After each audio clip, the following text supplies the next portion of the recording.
रावण का इतिहास भाग 2। रावण का जन्म और अमृत कुंड का रहस्य। ये कथा तब से शुरू होती है जब पृथ्वी पर माल्यवान, माही और सुमाली नामक 3 राक्षस हुए थे। तीनों ने ब्रह्मा जी की तपस्या की और बलशाली होने के वरदान प्राप्त किए।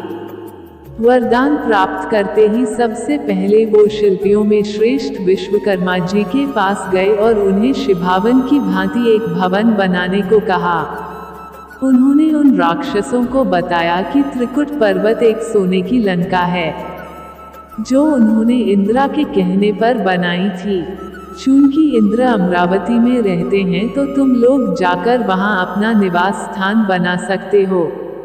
इतना सुनते ही तीनों भाई खुशी खुशी वहां चले गए। फिर उन तीनों का विवाह हो गया। माल्यवान का विवाह सौंदर्यवती नामक स्त्री से हुआ। वसुधा का विवाह माली के साथ हुआ। वहीं सुमाली का विवाह केतुमती के साथ हुआ। इसके बाद उनका उत्पात बढ़ने लगा। वे सभी देवों, ऋषि मुनियों और साधु संतों को सताने लगे। ब्रह्मा जी के वरदान के कारण कोई उनको हरा भी नहीं पा रहा था। तब इंद्रा देवताओं सहित भगवान शंकर के पास गए। इतना सुनते ही तीनों भाई खुशी खुशी वहां चले गए। फिर उन तीनों का विवाह हो गया। माल्यवान का विवाह सौंदर्यवती नामक स्त्री से हुआ, परंतु शंकर भगवान ने उन्हें यह बताया कि वे राक्षस उनके द्वारा नहीं मारे जा सकते, इसलिए बेहतर ये होगा कि वे भगवान विष्णु जी के पास जाएं। ये सुनकर सभी देवता शंकर भगवान की जय जयकार करते हुए भगवान विष्णु के पास चल दिए। जब सभी देवताओं ने भगवान विष्णु से उन्हें बचाने की विनती की तो भगवान श्री हरि ने उन्हें इस समस्या का निवारण करने का आश्वासन दिया और भयमुक्त होकर जाने को कहा। इसके बाद भगवान विष्णु और तीनों दैत्यों के बीच बहुत भयंकर लड़ाई हुई, जिसमें माली मारा गया। जब दैत्य इस लड़ाई में कमजोर पड़ने लगे तो वे डर के मारे लंका छोड़ पाताल लोक में चले गए। इस प्रकार लंका खाली हो गई और उन दैत्यों का आतंक शांत हो गया। वही लंका फिर पिता विश्रवा के कहने पर कुबेर ने फिर से बसाई। वे वहां अपने पुष्पक विमान सहित वहां रहते थे। एक दिन सुमाली ने पृथ्वी का भ्रमण करते हुए उन्हें पुष्पक विमान पर लंका से कहीं जाते हुए देखा। यह देखकर वह तुरंत पाताल लोक गए। वह पाताल लोक में जाकर सोचने लगे कि कब तक हम यूं ही डरे सहमे से छिपते रहेंगे और हमारा भी साम्राज्य बढ़ेगा। यही सोचता हुआ वह फिर पाताल लोक गया।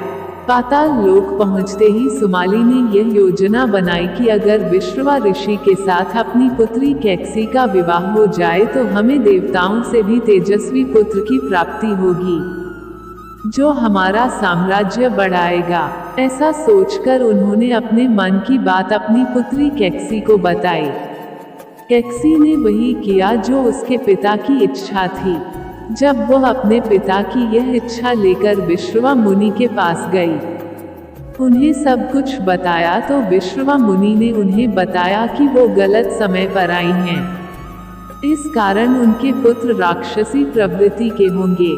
यह सुन कैकसी ने विश्रवा मुनि से कहा, आप जैसे ब्रह्मवादी से मैं ऐसे दुराचारी पुत्र नहीं चाहती, अतः मुझ पर कृपा करें।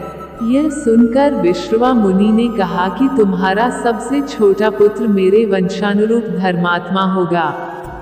फिर विश्रवा मुनि और कैकसी के 3 पुत्र रावण, कुंभकर्ण और विभीषण हुए और एक पुत्री सुपंखा हुई। रावण के 10 सिर होने के कारण उसका नाम दशग्रीव रखा गया। चारों भाई बहन वन में रहते हुए बड़े होने लगे। विभीषण सारा दिन भक्ति में लीन रहते और कुंभकर्ण जहां मन करे घूमा करता था। वो धर्मात्माओं और महर्षियों को पकड़कर खा जाया करता था। उसका पेट कभी नहीं भरता था। एक दिन कुबेर पुष्पक विमान में अपने पिता विश्रवा मुनि से मिलने आए। उन्हें देखकर रावण की मां कैकसी ने रावण से कहा, देखो दशग्रीव, तुम में और तुम्हारे भाई में कितना अंतर है। उसका तेज कितना प्रज्वलित है। तुम भी कुछ ऐसा करो कि उसके समान हो जाओ। अपनी माता की ये इच्छा जानकर रावण ने यह प्रतिज्ञा ली कि वो भी अपने भाई के बराबर पराक्रमी या उससे भी बढ़कर होगा। ये सोचकर दशग्रीव अपने भाइयों सहित कठोर तप करने के लिए गोकर्ण नामक आश्रम में गया। उसने यह ठान रखा था कि वह तप करके ब्रह्मा जी को प्रसन्न कर उनसे वर प्राप्त करेगा।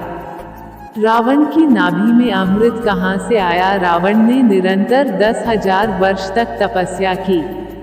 1,000 वर्ष पूरा होने पर वह अपना एक सिर होम में अर्पित कर देता था। इस तरह 9,000 वर्षों तक वह अपने 9 सिर होम में अर्पित आकर चुका था। जब 10,000 वर्ष पूरे होने को आए तो रावण 10वां सिर काटने को चला।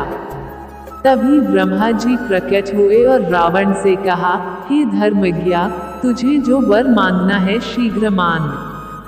हम तेरे लिए क्या करें जिससे तेरा परिश्रम व्यर्थ न जाए। पहले रावण ने अमरता का वरदान मांगा, लेकिन ब्रह्मा जी ने कहा कि ऐसा संभव नहीं है। तब रावण ने ये वर मांगा कि मनुष्य जाति छोड़ और कोई भी उसका वध न कर सके। फिर ब्रह्मा जी ने वर के साथ उसके कटे हुए 9 सिर भी उसको वापस कर दिए। ये वरदान ऐसे ही बना रहे, इसलिए ब्रह्मा जी ने रावण की नाभि में एक अमृत कुंड स्थापित कर दिया, जिससे रावण की मृत्यु तभी संभव होती जब उस कुंड से अमृत सूख जाता। अब विभीषण की बारी थी तो उन्होंने यह वर मांगा कि वो सदा धर्म के कार्यों में लगे रहें। कितनी भी बड़ी विपत्ति क्यों न आन पड़े, बुद्धि सदा धर्म में ही बनी रहे। जब कुंभकर्ण की बारी आई तो देवताओं ने ब्रह्मा जी से विनती की कि ये दैत्य तो बिना शक्तियों के सबको खा जाता है और उत्पात मचाता है, फिर भी इसका पेट नहीं भरता। अगर इसने वर प्राप्त कर लिया तो बहुत ही विनाश करेगा। देवताओं की इस समस्या का हल करने के लिए ब्रह्मा जी ने सरस्वती जी का स्मरण किया। जब सरस्वती जी प्रकट हुई तो ब्रह्मा जी ने कुंभकर्ण की जीभ से वही कहलाया जो देवता चाहते थे। कुंभकर्ण ने वरदान मांगा कि वह अनेक वर्षों तक सोता रहे। ब्रह्मा जी ने ऐसा ही वरदान दिया। वरदान पाने के बाद तीनों भाई अपने पिता के आश्रम में गए और वहां खुशी खुशी रहने लगे। तो ये था रावण का जन्म और तपस्या द्वारा वरदान प्राप्ति का किस्सा। आगे की कथा पढ़ने के लिए बने रहें हमारे साथ। तब तक पढ़े रावण के पूर्व जन्मों की और राक्षस योनि में जन्म लेने की कहानी। आगे पढ़िए जो आपने शायद अब तक न पढ़ा हो। रावण को मिले श्रापों और उसकी युद्ध में हुई हारों के बाद उसके अंत की कथा। क्यों नहीं लगाया था रावण ने सीता को हाथ? अयोध्या के राजाओं से पहले भी युद्ध लड़ चुका था रावण।